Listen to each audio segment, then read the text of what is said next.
IPL 2026 का वो क्या कहते हैं, मैच नंबर 26। मतलब एम चिन्नास्वामी स्टेडियम का मैदान पूरी तरह से हरे रंग में रंगा हुआ था। हाँ, वो आरसीबी का 100वां घरेलू मुकाबला था इस मैदान पर। बिल्कुल।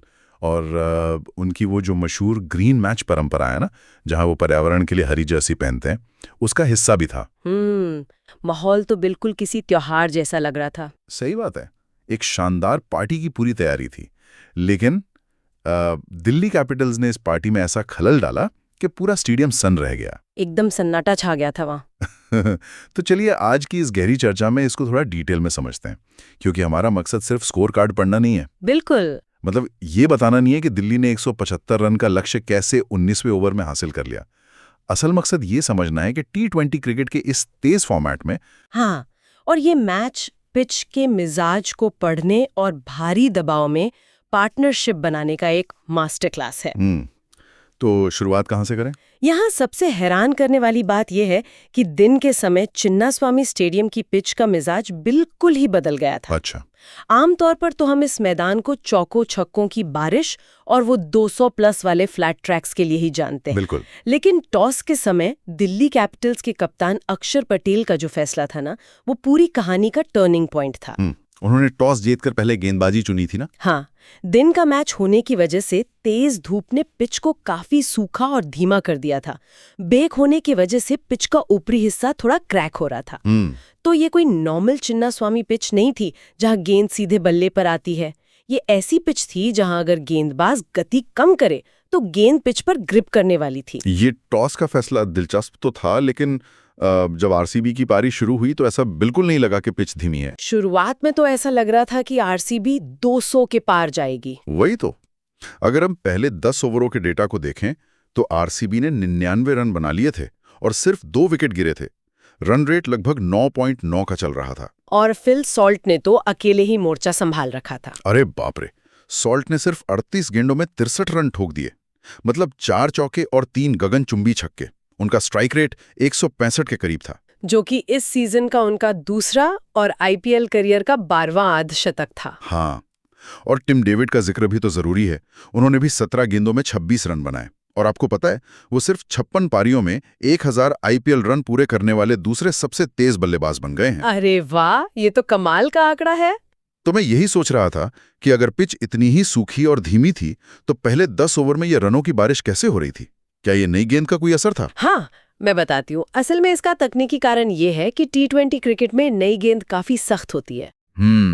पिच चाहे कितनी भी सूखी हो, शुरुआती 5-6 ओवरों में वो नई और सख्त गेंद पिच पर पड़ने के बाद स्किड करती है और बल्ले पर बहुत अच्छी तरह आती है। तो सॉल्ट ने इसी चीज का भरपूर फायदा उठाया। बिल्कुल, उन्होंने गेंदबाजों को सेटल होने का मौका ही नहीं दिया और पावर प्ले में फील्ड रिस्ट्रिक्शंस के दौरान ज्यादातर रन बटोर लिए। अच्छा। लेकिन जैसे जैसे खेल आगे बढ़ा और गेंद पुरानी होने लगी, उसकी चमक और जो सख्ती होती है वो कम हो गई।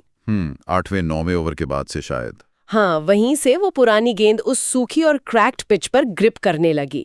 यहीं से बल्लेबाजों को पावर जनरेट करने के लिए अपनी खुद की बहुत ताकत लगानी पड़ी। तो सॉल्ट और डेविड की उस पार्टनरशिप ने दबाव तो बनाया था, लेकिन पिच का असली रूप आना बाकी था। बिल्कुल, असली खेल तो 11वें ओवर के बाद शुरू हुआ। और वो जो 11वें से लेकर 20वें ओवर का खेल था, वो आरसीबी के लिए किसी बुरे सपने से कम नहीं था। मतलब आखिरी 10 ओवर में सिर्फ 76 रन बने और 6 विकेट गिर गए। लगातार विकेट गिरते रहे, सेट बल्लेबाज भी पवेलियन लौट गए। अगर मैं इसके लिए एक एनोलॉजी दूं तो ये आरसीबी की पारी उस स्पोर्ट्स कार की तरह थी जिसे किसी ने गीली मिट्टी वाली सड़क पर दौड़ा दिया हो। अच्छा, कैसे? शुरुआत में जब मिट्टी थोड़ी गीली थी तो कार स्लिप और स्लाइड करते हुए तेजी से आगे निकल गई। लेकिन जब तेज धूप ने उस मिट्टी को सुखाकर एकदम सख्त क्ले बना दिया तो कार के टायर उसी में बुरी तरह फंस गए। और कार का इंजन हाफने लगा। बहुत बढ़िया एनालॉजी है। दिल्ली के स्पिनरों ने बिल्कुल ऐसा ही जाल बुना था। हाँ, मतलब अक्षर पटेल ने 3 ओवर में सिर्फ 18 रन देकर टिम डेविड और देवदत्त पट्टिकल को आउट कर दिया। और कुलदीप यादव ने 4 ओवर में 32 रन देकर साल्ट और रोमारियो शेफर्ड को फंसा लिया। लेकिन मेरे दिमाग में एक सवाल है, क्या ये आरसीबी के बल्लेबाजों की जिद थी कि उन्होंने पिच के हिसाब से अपना खेल नहीं बदला, या फिर दिल्ली के स्पिनर्स वाकई अनप्लेएबल हो गए थे? देखिए, ये दोनों चीजों का एक बहुत ही सटीक मिश्रण था। आरसीबी के बल्लेबाजों की जिद ये थी कि वो उसी गियर में खेलना चाहते थे जिस गियर में सॉल्ट ने शुरुआत की थी। जब गेंद रुककर आ रही हो तो आपका बायोमैकेनिकल शेप बिगड़ जाता है। आप शॉट पहले खेल देते हैं और गेंद बाद में आती है। तो उन्हें सिंगल डबल लेकर स्ट्राइक रोटेट करनी चाहिए थी। बिल्कुल, लेकिन उन्होंने बड़े शॉट्स के जरिए दबाव कम करने की कोशिश की, जो एक बहुत बड़ी चूक साबित हुई। और दूसरी तरफ अक्षर और कुलदीप की महारत देखिए। उन दोनों ने काफी अलग तरीके से गेंदबाजी की ना। हाँ, अक्षर पटेल ने एकदम स्टंप टू स्टंप गेंदबाजी की। उन्होंने बल्लेबाजों को हाथ खोलने के लिए जरा भी रूम नहीं दिया और अपनी लेंथ को थोड़ा पीछे खींचा ताकि बल्लेबाज फ्रंट फुट पर आकर आसानी से ड्राइव ना कर सके। और कुलदीप ने क्या अलग किया? कुलदीप का तरीका बिल्कुल अलग था। उन्होंने गेंद को हवा में धीमा रखा, उसमें काफी रेव्स यानी घुमाव डाले, जिससे गेंद उम्मीद से पहले ही डिप कर गई और फिर पिच पर पड़ने के बाद टर्न हुई।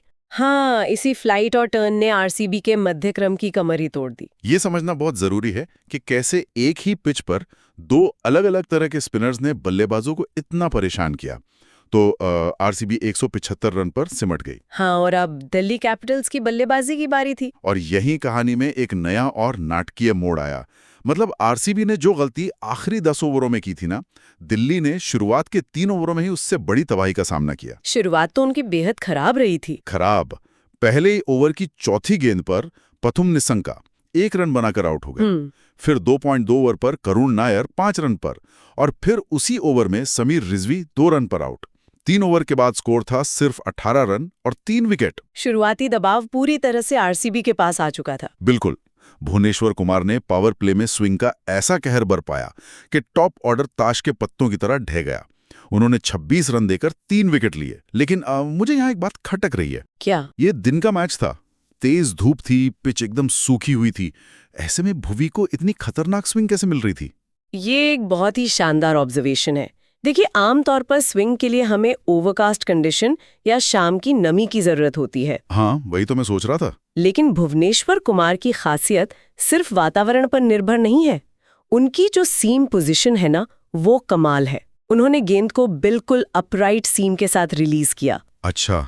चिन्नास्वामी की पिच पर जो थोड़ी बहुत शुरुआती नमी बची थी, या कह लीजिए नई गेंद की जो हार्डनेस थी, भुवी ने उसका इस्तेमाल सीम मूवमेंट के लिए किया। तो गेंद हवा में स्विंग होने के साथ साथ पिच से भी कट रही थी। बिल्कुल। जब गेंद टप्पा खाकर अंदर या बाहर होती है तो बल्लेबाज के लिए उसे खेलना सबसे मुश्किल होता है। निशंका और नायर दोनों ही इसी लेट मूवमेंट का शिकार हुए। उस समय तो ऐसा लग रहा था कि मैच पावर प्ले में ही खत्म हो जाएगा। हाँ, सब यही सोच रहे थे। लेकिन फिर केएल राहुल और ट्रिस्टन स्टब्स के बीच वो 69 रनों की पार्टनरशिप हुई। कमाल की पार्टनरशिप थी। केएल राहुल ने सिर्फ 34 गेंदों में 57 रनों की तेज बारी खेली। स्ट्राइक रेट 167 का था उनका। अपने होम ग्राउंड पर उनका ये 42वां आईपीएल अर्धशतक था। लेकिन राहुल की इस पारी में जो बात सबसे ज्यादा बहस का विषय है, वो है उनकी अप्रोच। हाँ, उनका काउंटर अटैक। मतलब जब आपकी टीम 18 रन पर 3 विकेट खो चुकी है, तो किताब कहती है कि भाई संभल कर खेलो, विकेट बचाओ और अगले 5 ओवर तक कोई रिस्क मत लो। नॉर्मली सब यही करते हैं। लेकिन राहुल ने ठीक उल्टा किया। उन्होंने आते ही आरसीबी के गेंदबाजों पर हमला बोल दिया। तो यहाँ सबसे दिलचस्प बात यह आती है कि क्या राहुल का ये काउंटर अटैक एक सोची समझी रणनीति थी या बस एक बेवकूफाना फैसला जो किस्मत से काम कर गया? आपको ऐसा क्यों लगता है कि ये बेवकूफाना हो सकता था? क्योंकि अगर उनके बल्ले का किनारा लग जाता और वो आउट हो जाते तो मैच तो चौथे ओवर में ही खत्म हो जाता ना। हाँ। तो क्या इसे हम वाकई रिस्क मैनेजमेंट कह सकते हैं?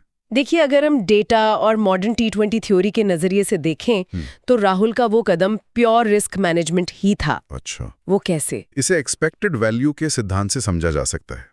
जब आपकी टीम 18 पर 3 है तो वहां से आपके मैच जीतने की संभावना शायद 5% रह जाती है।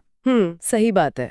अगर आप अगले 5 ओवर सिर्फ डिफेंड करते हैं तो रिक्वायर्ड रन रेट इतना ज्यादा बढ़ जाएगा कि वो संभावना 5% पर ही अटकी रहेगी या और कम हो जाएगी। तो मतलब रुककर खेलने का कोई फायदा नहीं था। बिल्कुल।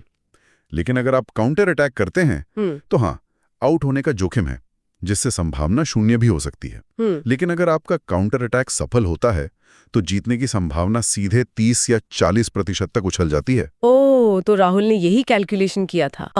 उन्होंने देखा कि भुवनेश्वर खतरनाक है, इसलिए उन्हें थोड़ा सम्मान दिया, लेकिन दूसरे छोर से गेंदबाजों को सेटल नहीं होने दिया। और जब आप पलटवार करते हैं तो कप्तान को भी अपनी फील्डिंग बदलनी पड़ती है। बिल्कुल, राहुल के इस कदम ने गेंदबाजों की लाइन लेंथ बिगाड़ दी और दबाव वापस फील्डिंग टीम पर डाल दिया। ये मॉडर्न टी20 को समझने का एक बहुत ही शानदार नजरिया है।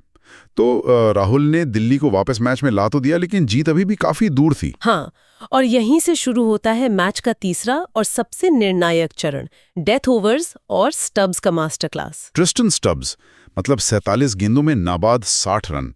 अगर हम उनके स्ट्राइक रेट का प्रोग्रेशन देखें ना तो कमाल का है। हाँ, शुरुआत में जब राहुल अटैक कर रहे थे तो स्टब्स ने शांति से स्ट्राइक रोटेट की और विकेट बचाया। लेकिन जैसे ही 17वां ओवर शुरू हुआ, स्टब्स ने सीधा टॉप गियर लगा दिया। ये भारी दबाव में सूझबूझ का बेहतरीन नमूना था। बिल्कुल। और मुझे एक बात समझ नहीं आई। एक तरफ आरसीबी के बल्लेबाज डेथ ओवर्स में संघर्ष कर रहे थे। दिल्ली के लुंगी, एनगिडी और नटराजन ने आखिरी 5 ओवर में आरसीबी को सिर्फ 29 रन बनाने दिए। एकदम सटीक यॉर्कर्स डाली थी उन्होंने। वही तो। लेकिन दूसरी तरफ स्टब्स और मिलर ने आरसीबी के पेसर्स को डेथ ओवर्स में बुरी तरह धो डाला। आरसीबी की डेथ बॉलिंग इतनी साधारण क्यों दिखी? अगर हम इसको बड़े पैमाने पर देखें तो ये एग्जीक्यूशन का फर्क था। मतलब प्लान को मैदान पर उतारने का फर्क। हाँ, दिल्ली के एनगिडी और नटराजन ने डेथ ओवर्स में सिर्फ यॉर्कर की कोशिश नहीं की, बल्कि उन्हें सही जगह पर लैंड भी करवाया। उन्होंने गति में मिश्रण किया। और आरसीबी के पेसर्स? इसके विपरीत आरसीबी के तेज गेंदबाज जब आए तो उनकी लाइन और लेंथ दोनों दिशाहीन थीं। उन्होंने स्टब्स के स्ट्रॉन्ग जोन में गेंदें दी। हाँ, टी20 में अगर आप डेथ ओवर्स में स्लॉट में गेंद डालेंगे तो स्टब्स जैसा बल्लेबाज तो उससे सीधे स्टैंड्स में भेजेगा ना। बिल्कुल। स्टब्स ने पुरानी गेंद का फायदा उठाया और ग्राउंड के डायमेंशंस का बेहतरीन इस्तेमाल करके बाउंड्रीज निकाली। और फिर आता है मैच का वो अंतिम हिस्सा जिसे हम कह सकते हैं मिलर टाइम। हाँ, आखिरी ओवर का रोमांच। लेकिन उससे ठीक पहले एक बहुत अजीब घटना घटी। आखिरी 6 गेंदों में 15 रन चाहिए थे। अक्षर पटेल 26 रन बनाकर खेल रहे थे, लेकिन वो रिटायर्ड हर्ट होकर मैदान से बाहर चले गए। एक बहुत ही नाजुक स्थिति थी। हाँ। क्रीज पर आए डेविड मिलर। फिर 20वें ओवर की तीसरी गेंद पर मिलर ने मिड विकेट के ऊपर से विशाल छक्का जड़ा और अगली ही गेंद पर डीप एक्स्ट्रा कवर के ऊपर से एक और करारा छक्का। उन्होंने महज 10 गेंदों में नाबाद 22 रन बना डाले और मैच खत्म कर दिया। लेकिन मुझे उस रिटायर्ड हर्ट वाले पहलू पर वापस आना है। क्या ऐसा मुमकिन है कि अक्षर पटेल का बाहर जाना दिल्ली के लिए एक टैक्टिकल चाल थी? आप ऐसा क्यों सोचते हैं? क्योंकि क्या ये भेष बदलकर आया एक आशीर्वाद था?